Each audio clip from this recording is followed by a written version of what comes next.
My darlings, I see you, and I want to begin, exactly as I did last month, with the same important clarification, because I do not want anybody watching this reading assuming it is not for her simply because her own sun sign is something else entirely.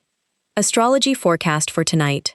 This reading is for your moon, specifically, if your moon sits in Leo in your own birth chart, regardless of what your sun sign actually is.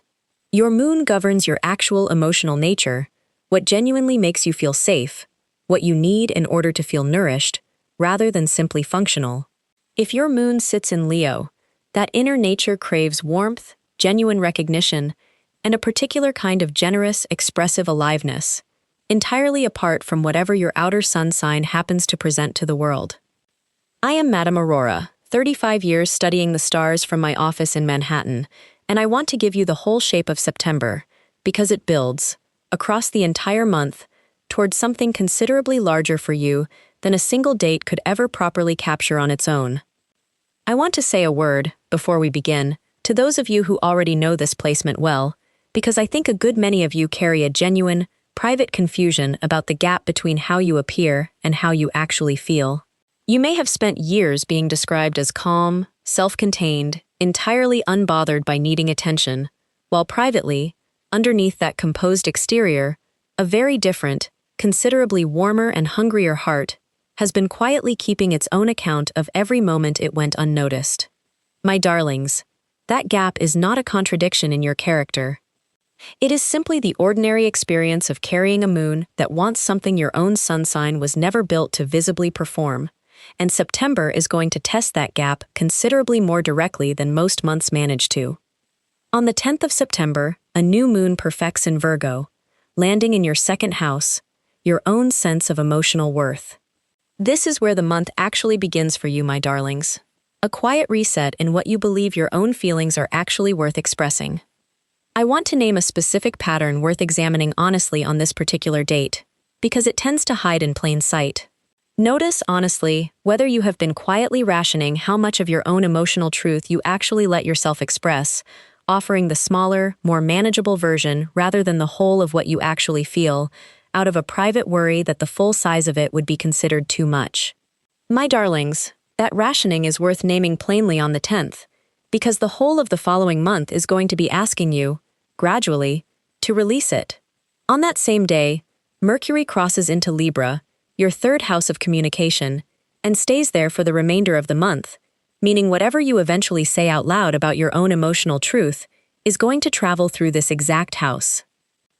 There are no cards tonight, my darlings, because this is a specific, verifiable configuration in the actual sky, and I would rather give you the real degrees than dress the whole of it up in imagery that only distracts from the arithmetic. On the 12th, Mercury, sitting in that third house, forms an easy, flowing trine to Pluto in your seventh house of partnership. A deep emotional truth, held somewhere inside a significant relationship, is going to move, with unusual ease, into actual conversation. Trust it. Within the same hour, Mercury also opposes Neptune in your ninth house of belief, which is considerably less trustworthy, an emotional confusion, or a genuinely inspired but not yet fully clear feeling, arriving in the very same conversation. Trust the first half of that day considerably more than the second. I want to give you a specific way to actually tell the two apart, because they are likely to arrive close enough together that separating them in the moment will be genuinely difficult. The Pluto trine will feel calm, even if what it reveals carries real emotional weight, because trines never carry urgency. The Neptune opposition will feel considerably more inflated, urgent in a way the actual content rarely justifies once you examine it the following day. If an emotional realization from the 12th still feels exactly as solid 24 hours later, trust it fully. If it has softened or revealed a detail you missed in the intensity of the moment, it very likely belonged to the confusing half of the day rather than the trustworthy one. On the 15th, Venus squares Pluto once more, a tenser echo of the 12th's easier version, likely surfacing friction around what your own feelings are actually worth within a significant relationship. I want to name why this particular friction matters, my darlings, rather than treating it as simply an unpleasant day to get through. Your Leo moon, at its most vulnerable, measures how much it is loved partly by how much room it is given to actually be seen and celebrated. And if the 15th surfaces a genuine gap between what you want in that regard and what a particular relationship has actually been offering you, that gap deserves honest attention, rather than a quick smoothing over. Let the friction inform the conversation you are building toward on the 27th, rather than dismissing it simply because it arrived uncomfortably. On the 18th, Mercury opposes Saturn in your ninth house of belief. This is a reality check, plain and unglamorous, about whether the emotional understanding you have been building all month actually matches the larger picture. Treat it as useful information, not bad news. I want to say plainly why this particular date is, in some ways, the most useful of the entire sequence, even though it will not feel like the most exciting one. Saturn's plain refusal to let anything remain vague is exactly what a Leo moon needs at this specific point in the month. Because your own considerable warmth can, left entirely to its own devices, sometimes let an emotional understanding stay comfortably fuzzy for longer than actually serves you. If the 18th reveals a gap between what you believed you felt and what the month has actually been showing you, close that gap now, deliberately, while there is still time to walk into the 27th with genuine clarity rather than an outdated picture of your own heart. On the 26th, a full moon perfects in Aries, landing in your ninth house. At the same time, the Sun forms a genuinely harmonious trine to Pluto. This is where the whole month's separate emotional threads, worth, communication, partnership, and belief, finally begin weaving into something coherent. I want to give you a specific way to actually use this date, because its own gentle harmony can otherwise pass by unremarked, in a month, otherwise full of considerably louder events. Take 20 quiet minutes on or near the 26th, and simply review, honestly, what the 10th, the 12th, the 15th, and the 18th have each shown you so far. My darlings, this is the date to notice the shape of the whole story, rather than to add anything dramatically new to it. The story is very likely already, at this point, considerably clearer than you have given yourself credit for. And then, on the 27th, at 49 minutes past 10 in the evening Eastern Time, Mars arrives in Leo, joining Jupiter, which has been sitting there, directly on your own natal moon, since the end of June. My darlings, I want you to understand what this actually means, because it is considerably different from what August's eclipse asked of you. August revealed what your emotional nature actually needs. This date is asking you to find the actual nerve to express it, plainly, out loud, to the people who matter, rather than continuing to feel it quietly and manage it from a safe, familiar distance. Jupiter has been expanding your sense of what is emotionally possible since June, patiently, without much drama. Mars, arriving now, is the planet that converts that expanded sense of possibility into decisive, embodied courage. My darlings, this is not the month your feelings become bigger. Your feelings have very likely already been this size for some time. This is the month you finally have the nerve to actually say so, out loud, to somebody who has genuinely earned the hearing of it. I want to give you a sense of how genuinely rare this specific pairing actually is, because I do not want the word considerable to feel like an exaggeration used simply to make tonight's reading sound more dramatic than it needs to be. Jupiter takes roughly 12 years to complete a circuit of the zodiac. Mars takes roughly 2. For the two of them to sit together, on your own natal moon specifically, happens only once every 2 years or so, for a matter of weeks, and this September is one of those weeks. I would not want you to let it pass unnoticed, mistaking something genuinely significant for something ordinary, simply because it did not announce its own rarity loudly enough on the surface. I want to give you one honest caution here as well, because Mars can run hot, particularly meeting Jupiter's own expansive energy directly on something as tender as your natal moon. If the courage this date supplies tips over into something closer to demand, or a flare of temper rather than genuine vulnerable expression, pause before you speak. The nerve this date is offering you is meant for honesty, not for force. I want to give you a specific way to tell the two apart in the moment, because they can feel remarkably similar when the intensity first arrives. Honesty, however direct, is oriented toward being understood. Force is oriented toward winning, toward making the other person feel the size of what you feel, whether or not they actually come to understand it. Before you speak, on or near the 27th, ask yourself, honestly, which of the two you are actually reaching for. If it is understanding, speak plainly, and trust the courage fully. If it has tipped toward winning, wait a few hours and let the intensity settle before you say anything you cannot easily take back. Let me tell you about Anelise, because I think her story shows exactly how this particular month tends to unfold for a Leo moon specifically. Anelise was a client of mine, a Capricorn sun with her moon in Leo, who came to me in a September very similar in shape to this one, describing a persistent, building sense across the month that she needed to say something to her sister, a genuine, long-standing hurt she had spent years managing quietly rather than actually naming aloud, entirely in keeping with her own composed, controlled outer sun sign. She told me the earlier part of the month had surfaced the feeling with increasing clarity, a conversation on the 12th that revealed how much the original hurt had actually mattered to her, considerably more than she had previously admitted even to herself. By the 18th, she told me, she genuinely understood the whole shape of what she needed to say. What she did not yet have, she said, was the actual nerve to say it. She waited, deliberately, for the 27th, having tracked the whole sequence the way I am about to ask you to track it tonight. She told me the courage that arrived that evening was unlike anything she typically experienced, considerably more direct, considerably less concerned with managing her sister's potential reaction in advance. She told me she had actually considered, briefly, speaking on the 18th instead, once the reality check of that date had made the shape of the conversation entirely clear to her. She was glad, in hindsight, that she had waited the further 9 days.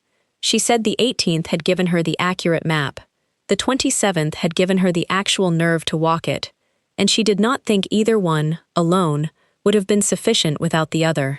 She had the conversation 2 days later and told me it had gone, by her own account, imperfectly, with real emotion on both sides, and had also, finally, actually happened, after years of careful, composed silence.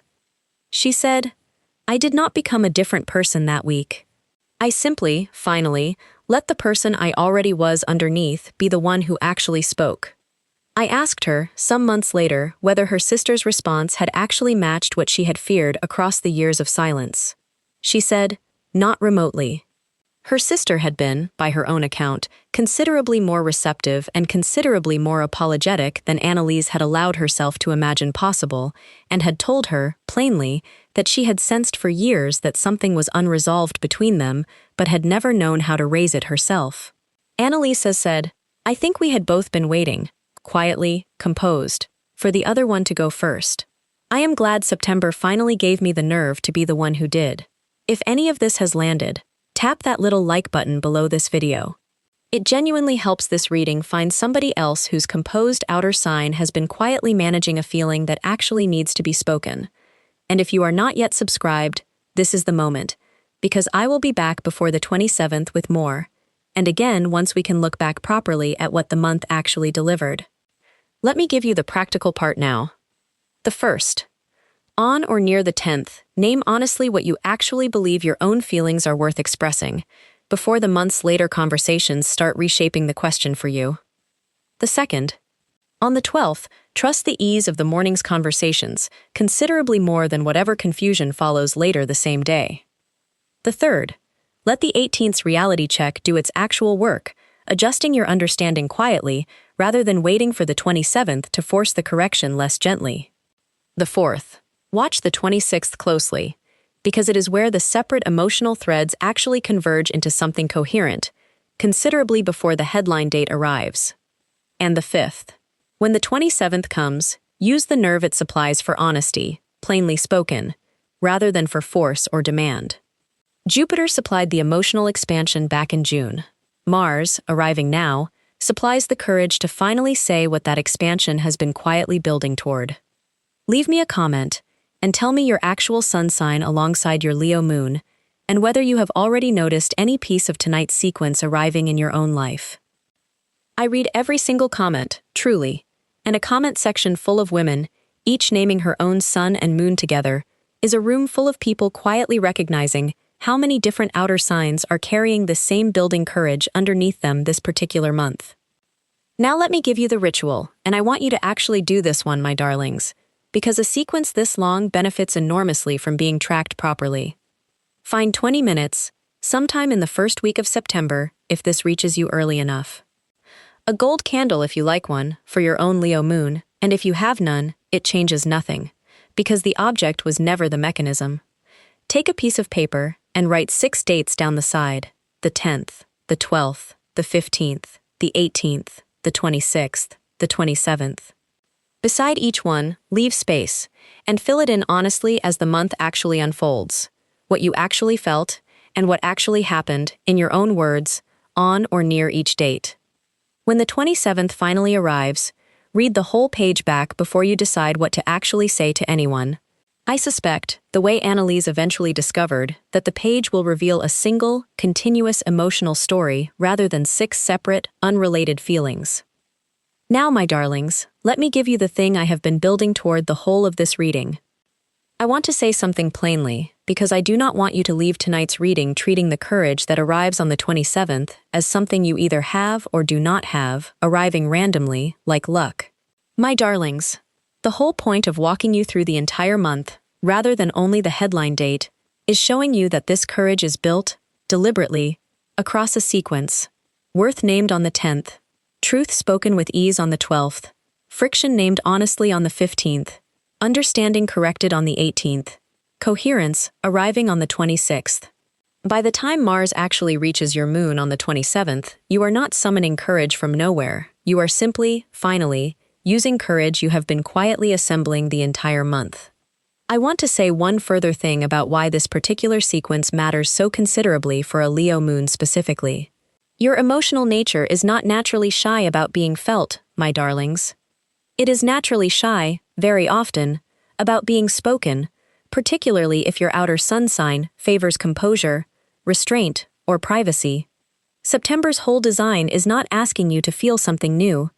It is asking you, finally, to let the considerable feeling you already quietly carry find its way into actual words, spoken to somebody who has genuinely earned the hearing of them.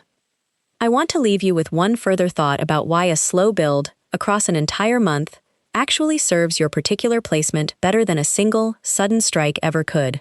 A Leo moon asked to express something enormous without warning, in a single unprepared moment, is considerably more likely to either freeze entirely or overshoot into something closer to demand than genuine vulnerability. The whole architecture of September, worth reconsidered gradually, truth surfaced gently, friction named honestly, understanding corrected in time, is not simply narrative decoration.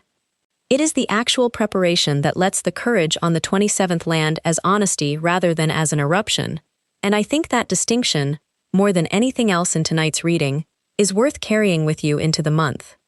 My darlings, before I let you go, 3 small things. 1. If any part of this reading found you tonight, if you recognized your own composed silence in Anelise's story, or your own building sense of something needing to finally be said, tap that like button. 2. Subscribe and turn on the bell, because I will be back before the 27th with more on this specific window. 3, and this is the one I care about most, your sun and your Leo moon together, and which piece of the sequence you have already noticed. And if this reading gave you something, and you ever want to say thank you more directly, a super thanks is never expected and always felt. If you know somebody with her moon in Leo, quietly building toward a conversation she has not yet had the nerve to have, send this to her now, while there is still time for her to track the whole sequence. Thank you, my darlings. This community has become something I genuinely did not expect when I began. Leo Moon, September 2026. That is the title, and I want to close by telling you exactly what I mean by it. It does not mean a single date arriving out of nowhere delivers courage you did not already quietly possess. It means an entire month, 6 separate moments, each one doing its own necessary piece of the work. Your own emotional worth reconsidered, a truth spoken with unusual ease, a friction named honestly, an understanding corrected before it needed correcting the hard way, and finally, on the 27th, the nerve to actually say, out loud, what your heart has been quietly building towards since the very first day of the month. Let the feeling become words this September, my darlings, exactly as honestly and exactly as bravely as it has always, quietly, wanted to. I am Madame Aurora from Manhattan, and I love you, every sun sign carrying a Leo moon underneath it. I will see you before the 27th.